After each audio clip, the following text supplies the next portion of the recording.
monsieur le maire Lamine Diallo maire bu commune Thiès Nord mais également responsable politique communal bu parti Rewmi ñu ngi suñu émission homme politique monsieur le maire ñu lay wax nga nuyoo ak mbokki xarit ñi sant Thiès Info ak Thiès TV.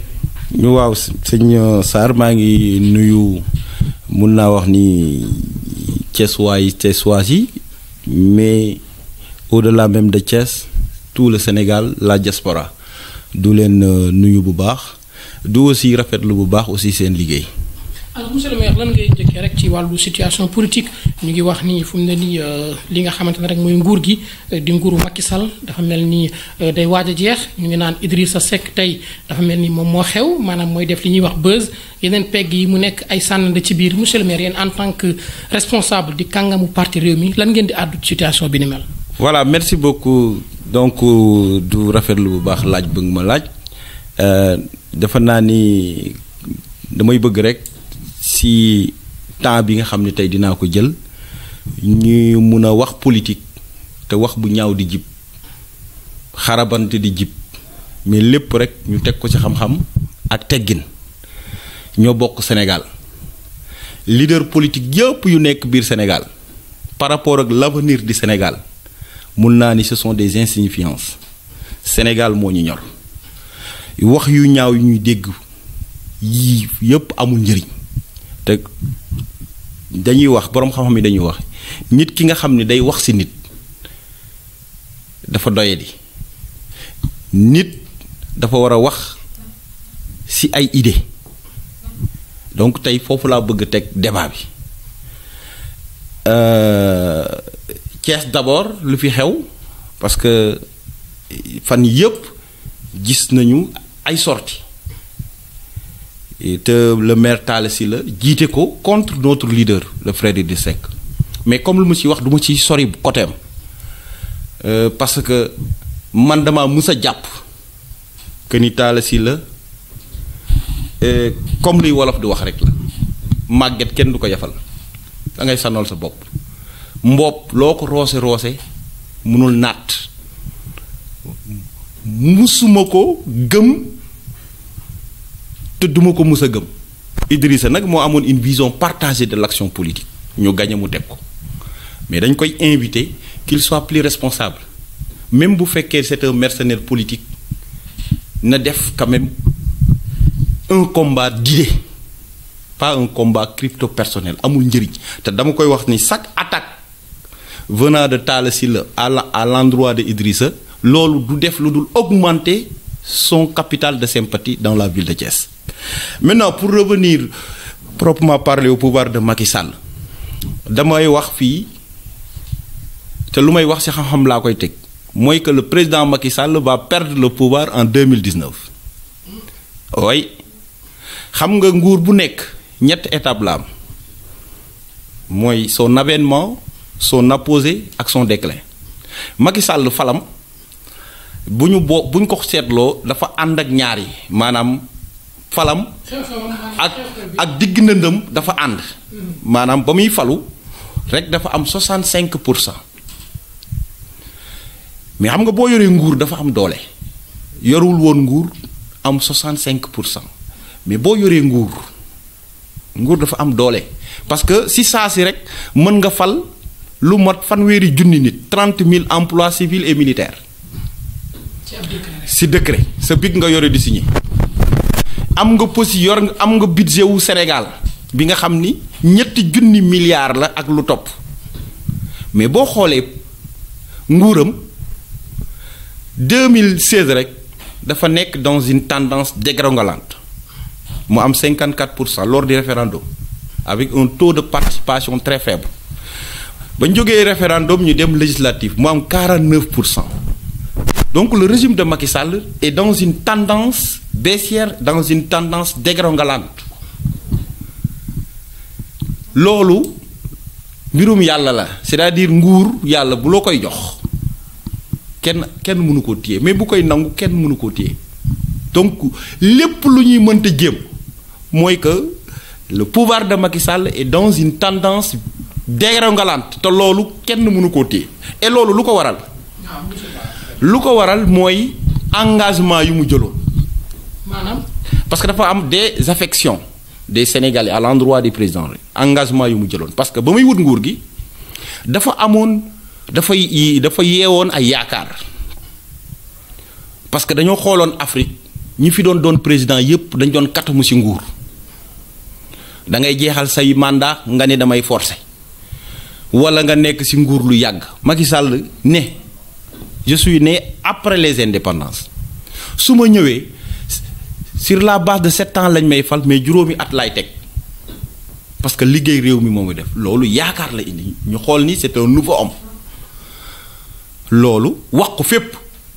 ba waa bitim réew naw na ci luñ ci gis furaas dal xaddeen c'est un engagement qui n'a pas été respecté ak lu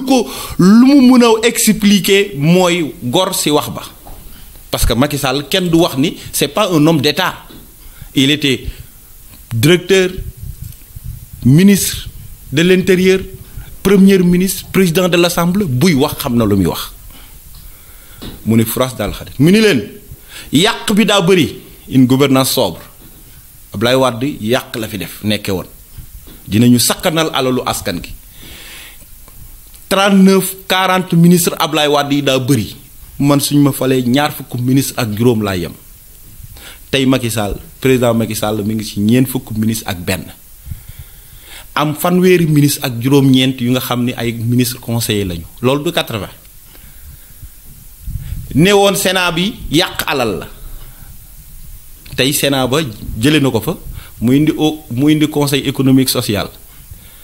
jox ko Aminata Tall indi au conseil des collectivités territoriales bi nga xam ni tey Tanor la ko jox conseil économique et social 9 milliards de budget au conseil des collectivités locales territoriales 7 milliards donc Tanor pratiquement mi ngi am ay fonds politiques am 30 millions Moustapha Niasse 50 millions premier ministre 120 millions moom Macky moom président de la République ba 700 millions de fonds politiques kon Sénégal yi dañuy jàpp ni sakkanal amu fi parce que c'est des institutions budgétivores te amulul njëriñ askan gi loolu engagement la bi nga xam ni Sénégalais yi gisuñu seen bopp mu ni woon dinañu xëyi ndaw yi dinaa ci taxaw 500 junni par at dinaa ko créer tey defe naa ni bu wëroon doon wax ndaw yi ñu amul liggéey nañu yëkkati seen loxo ndaw ñi ñëpp a yëkkati seen loxo parce que xëy amul ci dëkk bi daa ndóol dëkk bi amul xëy donc yooyu ay yaakaar la mu ni woon réew mi parti bi buñ ko jiital ci nguur nañu jël réew mi jiital ko la patrie avant le parti ñëpp yaakaar ko tey dama lay wax ci 30 000 emplois civils et militaires yi mu mën a fal ñoom ñëpp a jël carte APR ku jëlul carte APR yaa ngi jàppale Macky Sall même Benno Bokk Yaakaar nan nga mën a amee 41 ministères te 41 ministères yooyu yëpp ku àndul ku nekkul sa parti wala ku dul la jàppale nekku ci gis nañ fi Idrissa ba mu nekkee premier ministre les ministères de souveraineté yu am doole ministère des affaires étrangères Gadio boobu société civile ministre de l'intérieur général Niang Diéwo Cissé Doucouré ñooñu te forte personnalité yi nga xam ni politique soxalu leen mais liggéey réew mi moo taxoon ñu def tey loolu gisuñu ko donc yooyu mooy ay engagement yu am doole yu président Macky Sall jël te Sénégalais yi gisuñu ko beneen bi mooy nu mu yoree réew mi mooy le bilan bi buñ ko xoolee mooy bu ci njëkk la gouvernance démocratique nu ñu yoree démocratie Sénégal xam nga dañuy wax démocratie Sénégal c'est la vitrine de l'Afrique fii la ñuy royee élection ñu ngi koy organiser avant même 1960 depuis 1800 ñu ngi organiser élection mais ñaaw na tey ñuy wax affaire carte sénégalais yi di wax jotuma seen carte législative yi lu mat 2 millions wu sénégalais toog du wër seen carte fu mu nekk te au moment que yow dugal nga lu mat 52 milliards ci defaru carte donc la gouvernance démocratique tey ça pose problème wate nga dans la constitution les statuts de l'opposition nga ni opposition bi war naa statut mais ba ñuy woote référendum lenn rek a ci ñoroon mooy la création du haut conseil des collectivités territoriales parce que yeneen point yëpp yu ko ci ñor ba mu jàllee gisuñu defu ko statut de l'opposition amul donc la gouvernance démocratique ça pose problème dafa ñaaw tey opposition bi du organiser wu du wax ni na élection yi leer loolu dañ ko war a dépasser Sénégal léegi da ko war a dépasser mais bu ñu demee ba tey sous le régime de Macky Sall xeex bi gën a takkarnaasi pour ay élections yu leer mooy la gouvernance démocratique de Macky Sall a totalement échoué. beneen bi boo jëlee la gouvernance économique nee nañu am nañu taux de croissance lu mot 6% même ba 7% lañu jël 7% mais damay wax taux de croissance économique boobu ça se mange peut-être à Pékin à Paris ou bien à Turquie. Mais ça ne se mange pas au Sénégal. monsieur le maire lu waral nga wax loolu. waaw non xam nga lu tax ma wax loolu mooy ñi nga xam ni ñoo yore koomu Sénégal dëgg bu ngoon jotee mais luñ ci jot a am dañ koy tuxal ce sont des Turcs les entreprises turques les entreprises marocaines les entreprises françaises les entreprises chinoises liggéey yu am doole yépp ñoom lañ ko def. te damay wax expertise locale bi. expertise locale bi c'est-à-dire man damay bëgg ñu gëm suñu bopp chinois bi turc bi marocain bi lu ñu mën sénégalais yi war nañ koo mën même bu fekkee ni y a des manquements les techniques tout cela mais même ci contrat yi war nañoo mën a def transfert de technologie suñuy doom suñuy askan. ñu jàngal leen ñu former leen ñu xarañ am ay entreprise bi nga xam ni suñuy tali suñuy forage suñuy école suñuy terrain wala yooyu ñu mën ko mën a defar mais mënoo defar réew nga génne ci sa waa réew tey dama lay jox exemple de président américain Trump xam nga dañuy wax ni wéy dof la wala mais non dañuy campagne da leen wax ni parce que le système démocrate dafa doon indi ndóol maanaam da doon indi trop de social bëgg a tayalloo américains yi y avait Obamacare da ngay ñëw ñu jël la en charge jox la xaalis donc mais ñoom ñu ne mais lii nekkuñu ci dëkk bi nga xam ni dañoo war a toog du tàllal loxo c'est le capitalisme il faut produire la richesse donc moo tax ci campagne mi ngi wax we gonna take back our country dañuy demaat jëlaat suñu Amérique parce que mi ngi dem mi ngi yàqu. we make America great again dañ koy defaat mu gënaat am doole mais américains yi loolu la ñu gëm ñu jox ko quel que soit lu muy wax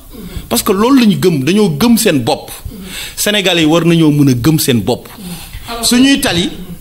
suñuy école suñuy projets yu ñu def par exemple boo jëlee les lampadaires 57 milliards nga def commande ay lampadaires mais sénégalais yi dañuy defar lampadaire te lampadaires yooyu c'est pas adéquat en Afrique surtout au Sénégal fii mënul nekk lampadaire boo ci financé 57 milliards 10 ans yëpp fay parce que fii c'est la pollution atmosphérique tali yi yëpp fépp suuf la poussière bi day jóg mënul yàgg boo defee 50 000 lampadaires ak loo ko mën a def bu doon 50 millions de lampadaires boo ko tasee ci dëkk ba 5 ans 10 ans yëpp nax saay loolu la ñu wax ni la gouvernance démocratique économique de Macky Sall ça pose problème mooy que tey le privé national bu ñu waroon mun a dooleel. du ci gis boppam. gisu ci boppam tey le privé national mi ngi ci plus de 600 milliards yi nga xam ni ay bor bu ñu ko yoreel mais ñooñu ñoo yore réew mi ñooñu la ñu waroon dooleel tey la commande nationale bu président Macky Sall ne 15% la war a doon non dafa waroon doon le contraire 85% de la commande nationale sénégalais yi ñoo ko war a fure le meublé bu ñu jëloon rek le meublier national mais boo jëlee palais le building ak tous les ministères les gouvernances les préfectures les sous-préfectures les mairies lépp ñu ni le meublier les écoles lépp luy meublier ce sont les sénégalais ñoo koy defar les artisans sénégalais donc yooyu commande yooyu tey état bi foofu la waroon sukkandiku pour créer de la plus-value loolu amul beneen bi mooy boo xoolee la gouvernance locale on nous a santé tellement de l'acte 3 communes yi plus d'autonomie financière plus d'autonomie aux collectivités locales lu ñu gis les communes dañoo war a doon des communes de développement lu xewoon loolu am 1960 ba 2018 dafa war a jeex dañu jàpp ni woon tey communes yi dañoo war a nekk des communes pas des communes sociales maanaam fay salaire tabaski jot korite jot nga séddale xaalis bi mu jeex bi communes yi tey dañoo war a nekk des communes de développement. On a plus de 1700 milliards de budget d'investissement waxuma de fonctionnement d'investissement mais tey bu fekkoon ni vision boobu Idrissa Seck amoon mooy les grappes de convergence fexe ba communes yi régler yenn problèmes yi mooy que tey mën na tey fooy jëlee 500 milliards 552 milliards bit mais commune bu nekk mën a am un fonds d'investissement de 1 milliard nga xam ni c'est dans des secteurs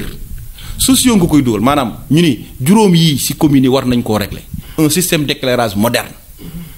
dëkk bi fépp foo war a def dafa war a leer on met 200 millions la voirie tali yu baax on met 200 millions les écoles primaires dañ fa war a def 200 millions l'assainissement les équipements marchands parce que soo xool suñu marché yi ñu ngi lakk tout le temps parce que jagul yooyu communes yi bu ñu ko amee ba pare mais defar nga la base su ko defee nag mën ngay defar ay pont ay avion ak leneen mais tey les 552 communes en dehors de Dakar et un peu Thiès mais c'est le désert il y a pas de voirie il y a pas de système d'assainissement il y a pas d'éclairage il y a rien du tout les écoles primaires abri provisoire ñoo gën a bëri te tey. est-ce que tey plan Sénégal émergent bu président Macky Sall teg ñu gis nii ñu ngi wax ni 2018 day nekk une année sociale mais aussi une année boo xamante ne dina bëri ay inauguration par rapport ak li nga wax léegi muy ay infrastructure commencé na ko ci ay Kaolack ak yeneen dëkk yéen lan moo ci seen gis. waaw non xam nga déjà année sociale rek c'est de l'aberration année sociale c'est-à-dire tey man lu ma gën a yéem ci politique bu Macky Sall mooy ces bourses de sécurité familiale dafa am benn tubaab bu ni juddoo ci ndóol ci ñàkk du tayef mais dee ci ñàkk tayef la xam nga lu tax ma parce que dafa jàpp ni nit ki ci boppam war naa mën a gëm boppam liggéey ba génn ci ndóol loolu la jàpp tey la politique de bourse de sécurité familiale mais loolu c'est une solution paresseuse à la pauvreté mënu koo régler ndóol doo ko yar da ngay xeex ak moom jële ko fa joxe na 6 ans at bu nekk 30 milliards mu nekk 180 milliards ren nee na da ko yokk yóbbu ko 40 milliards mu nekk 20 milliards mais ndóol gi ba léegi tey le Sénégal fait partie des 25 pays les plus pauvres sur les 188 pays 162 yi 162e lañu def dañoo ndóol tey département yu nga xam ne ñoo dàqoon wote Macky Sall ñoo gën a ndóol ci Sénégal. muy yeneen département yooyu mooy Kanel Matam Podor Ranérou bu ñu leen jàppalul fu ñu toll nii xiif baa ngi leen di yor ñoo gën a ndóol parce que vision bi bourse de sécurité familiale yi loolu du régler problème bi donc moo tax ma ni ces bourses de sécurité familiale c'est une solution paresseuse am nga xaalis am nga budget jël du séddale non il faut créer les moyennes et petites entreprises ñoo yor réew Sarr mi ngi ci Thiès Info nan lañ koy fexee ba mu am site bi nga xam ni ce sera international am un personnel nga xam ni yow di nga mën a leen di fay di nga def keneen ki c'est un menuisier nan la kooku war a mën a am une industrie de menuiserie ébéniste nga xam ni mën naa jël 200 jeunes ñu jàppale ko jeunes yooyu am formation nga xam ni parce que ñun suñu problème mooy finition noonu la ñuy defaree nga dem ci mécaniciens yi nga dem ci ngaay mexe nga xam ni daal la ñuy defar nan leen nañ mën a encadrer créer fa unité industrielle ba ñoom ñu mën a produire du exporter suñuy daal yooyu moom mooy développement mais doo yëkkati nga ne année sociale parce que yaa ngi jëm élection maintenant les sénégalais nag ñooy xool est-ce que tey nu situation bi nekk nga am situation bi nga xam ne njàng bi ndërmeenu la parce que tey boo xoolee le classement Sangaye université de Cheikh Anta Diop nga xam ni moo doon référence dafa ndërmeelu ay ndaare la jël parce que jàngatuñu tey boo jëlee le système éducatif sénégalais surtout les écoles primaires mais c'est la situation est catastrophique le quantum horaire respecté wuñ ko 9 mois la mais bu naa ni jàpp buñ ko calculer matul 3 mois yu élèves di jàng élève bu war a jàng 9 mois jàng 3 mois war a am xam-xam tey nan la ñu war a seen ndaw yooyu nan la ñu war a mën a préparer pour que ëllëg ñu mën a compétir avec des chinois des japonais des français des allemands ou bien des américains mais dañuy nax suñu bopp foofu la ñu war a xam nga Merkel ah la chancelière allemande ba ñu ne lu tax enseignants élémentaires yi ëpp xaalis mu ne ku fi nekk docteur ku fi nekk ministre ñoo la jàngal mais tey bu ñu ñëwee ba ñooñu tey enseignants yooyu tey ñu nekk ci mbedd bi bu ñu jàngee ñaari fan ñetti fan toog parce que lan la ay protocole d'accord yu état bi signé ne leen réalisable respecté wuñ ko ñiy seetaan école bi du mourir sa belle je dis que loolu dafay doy waar. alors très bien monsieur le maire mel ni day ñëw ci beneen question muy le protocole de Rebeuss ñu bëri ñu ngi koy coow di ko indiwaat mu nekk li nga xam ne rek Idrissa Seck ak Abdoulaye Wade est-ce que yéen en tant que ay kàngamu nga parti réew mi mu ngeen ci indi ay leeral. waaw xam nga déjà protocole de Rebeuss amul musul am kooku ci xel ñi nga xam ni ñu bon la te yàq ils sont malhonnêtes ce sont des intellectuels malhonnêtes ñoom ñoo imaginer ça n'existe que dans l'imaginaire des intellectuels malhonnêtes parce que Idrissa en tant que premier ministre dañ koo jël ne ko sànc Thiès enrichissement illicite surfacturation lu nekk lañ ko tuumaal justice bi jàpp ko 7 mois def ay enquête ñu wër ci àdduna bi ses proches ñii ñu toroxal leen dàq leen génne leen ci dëkk bi au terme de tout cela justice sénégalaise ne ko aw la yéwén ak luñ la mës su tuumaal yow ko set nga te loolu ça conforme lu mu doon wax bés bañ ko doon yóbbu dig mais leen jusqu'à l'extinction du soleil du ngeen gis benn centime détourné de ma part te loolu la justice sénégalaise wax donc lépp képp kuy wax si loolu si 74 milliards ci protocole de Rebeuss loolu naa fekk te képp ku koy wax buñ la yóbboon justice doo rëcc de ñooñu di wax ñoom ñépp laa wax ku ci wax protocole de Rebeuss ku ci wax 74 milliards fu ñu jaaral Idrissa Seck buñ la fa jaaraloon justice condamné la parce que tey gis nga tey lañ def donc man damay wax ni loolu c'est des intellectuels ça n'existe que dans l'imaginaire des intellectuels de mauvaise foi des intellectuels malhonnêtes des intellectuels manipulateurs te loolu ça ne passe pas beneen bi encore parce que accusation yi cette tentative de diabolisation du leader de Idriss dafa war a doy on l'a tellement diabolisé du ko répété waat te ñu ko doon diaboliser tey mais tey bañ jotee nguur gi gis na xam nañu ni les véritables coupables acteurs de ces opérations de diabolisation fii lañ fi wax wuy président Idrissa Seck nee na Abdoulaye Wade c'est un ancien spermatozoïde futur cadavre ma ni ko c'est totalement mais ban contexte la ko waxee Idrissa dañ ko jàpp yóbbu ko dig mu toog juróomi waxtu ñu koy enquête sur les chantiers de Thiès Assane Ndoye ne ko awle yéwén gisuma benn preuve bu la mën a toppee pouvoir d'alors de Wade ne ko toog nañ ko toogloo foofu ñaari waxtu ñu ñëwaat ne ko Assane Ndoye ne ko joxaat nañ ma beneen charge nee nañu da nga bëggoon attenter à la sécurité de l'État yëgal 40 kon ab bés ni ki tey yàqu nga sa àdduna yàqu na amatoo benn droit mais maag yow nii sax man boo ma waxee Sarr ne ma monsieur le maire sa àdduna yàqu na fii xoolal boo ma nee 48 heures dinaa la yàq doo darati